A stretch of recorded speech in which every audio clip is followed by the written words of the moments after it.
गांव में रहने वाला एक नौजवान लड़का पुरानी बुरी यादों को ना भूल पाने और एक ही चीज के बारे में बार बार सोचने की आदत से परेशान था। अगर उसे कोई कुछ कह देता या फिर उसके साथ कुछ थोड़ा सा भी गलत हो जाता तो वो बस उसी एक घटना के बारे में पूरे दिन सोचता रहता। वही बात उसके दिमाग में हर समय घूमती रहती। फिर वो या तो अपने साथ हुई किसी बुरी घटना के लिए अपनी किस्मत और भगवान को कोसता रहता या फिर अपने मन में उस इंसान से बदला लेने के ख्याली पुलाव बनाता रहता जिसने उसे कुछ कह दिया था या उसके साथ कुछ गलत किया था। अपने इस ज़्यादा सोचने की आदत की वजह से ना तो लोगों के साथ उसके अच्छे रिश्ते थे और ना ही वह किसी काम को अच्छे से कर पाता था। वह हर समय तनाव व मानसिक अशांति की स्थिति में रहता। उसकी ऐसी हालत को देखकर उसके एक मित्र ने उसे सलाह दी कि यहाँ पास के ही एक बौद्ध मठ में एक जैन मास्टर रहते हैं, तुम उनके पास जाओ, वो तुम्हारी इस मानसिक समस्या का कोई ना कोई समाधान अवश्य बता देंगे। वह नौजवान लड़का जैन मास्टर के पास जाता है और अपनी समस्या उन्हें बताता है कि कैसे वो एक ही घटना के बारे में बार बार सोचता रहता है और पुरानी बुरी बातों व यादों को भूल नहीं पाता। लड़के की समस्या सुनने के बाद जैन मास्टर वहाँ से उठकर मठ के अंदर चले जाते हैं। जैन मास्टर का बिना कुछ उत्तर दिए यूं उठकर चले जाना लड़के को कुछ अजीब सा लगता है, लेकिन वो फिर भी वहीं बैठा रहता है।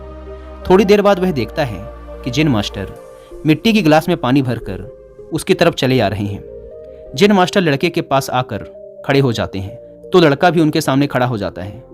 जैन मास्टर लड़के से पूछते हैं, बताओ इस गिलास का वजन कितना होगा? लड़के ने कहा, मैं एकदम सटीक तो नहीं बता सकता, लेकिन इस गिलास का वजन बहुत ही कम है। अब जैन मास्टर ने गंभीर होकर कहा, मेरा प्रश्न ये है कि अगर मैं इस गिलास को थोड़ी देर तक ऐसे ही पकड़कर खड़ा रहूं तो क्या होगा? लड़के ने कहा, कुछ भी नहीं होगा।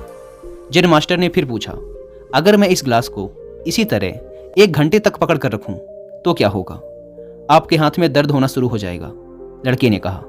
जैन मास्टर ने फिर प्रश्न किया, अगर मैं इस गिलास को ठीक इसी तरह पूरे दिन पकड़ कर रखूं तब क्या होगा? आपके हाथ में बहुत ही भयंकर दर्द होना शुरू हो जाएगा। आपका हाथ सुन्न भी हो सकता है, आपके मांसपेशियों में भारी तनाव आ सकता है और यहाँ तक कि आपके हाथ को लकवा भी मार सकता है। लड़के ने गंभीर शब्दों में कहा। जैन मास्टर ने कहा, बहुत बढ़िया, लेकिन क्या इस दौरान ग्लास का वजन बदला? लड़के ने कहा, नहीं, वजन तो नहीं बढ़ा। तब भला हाथ में दर्द और मांसपेशियों में तनाव क्यों आया? जैन मास्टर ने पूछा। बहुत समय तक पकड़े रहने के कारण, लड़के ने जवाब दिया। जैन मास्टर ने फिर प्रश्न किया, अब इस दर्द से छुटकारा पाने के लिए मैं क्या करूं? ग्लास को नीचे रख दीजिए। लड़के ने कहा।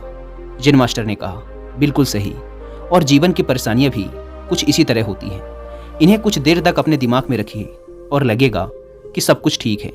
उनके बारे में ज़्यादा देर तक सोचिए और आपको पीड़ा होने लग जाएगी, और इन्हें और भी देर तक अपने दिमाग में रखिए, फिर ये आपको अशांत व पागल करने लग जाएंगी और आप कुछ भी नहीं कर पाएंगे।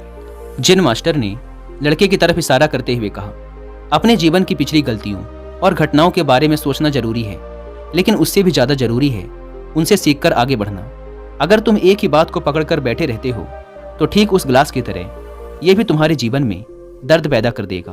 अगर तुम आज अपने अतीत को लेकर बैठे रहते हो तो ये आज भी तुम्हारे हाथ से निकल जाएगा और फिर तुम भविष्य में इसके लिए पश्चाताप करोगे। तुम अपने अतीत के लिए जैसा इंसान बनना चाहते हो या फिर जिन गलतियों के लिए पश्चाताप कर रहे हो, तो तुम आज से ही वैसा इंसान बनने का प्रयास करो और कोशिश करो कि आज तुम वैसी गलतियां ना करो जिसके लिए तुम्हें भविष्य में पछताना पड़े। इसलिए चिंता करना बंद करो और अपने आज के कर्मों पर ध्यान दो, क्योंकि चिंता व्यक्ति को उसकी चिता तक ले जाती है। दोस्तों, चिंता करने की आदत को छोड़कर एक खुशहाल जीवन कैसे जिया जाए,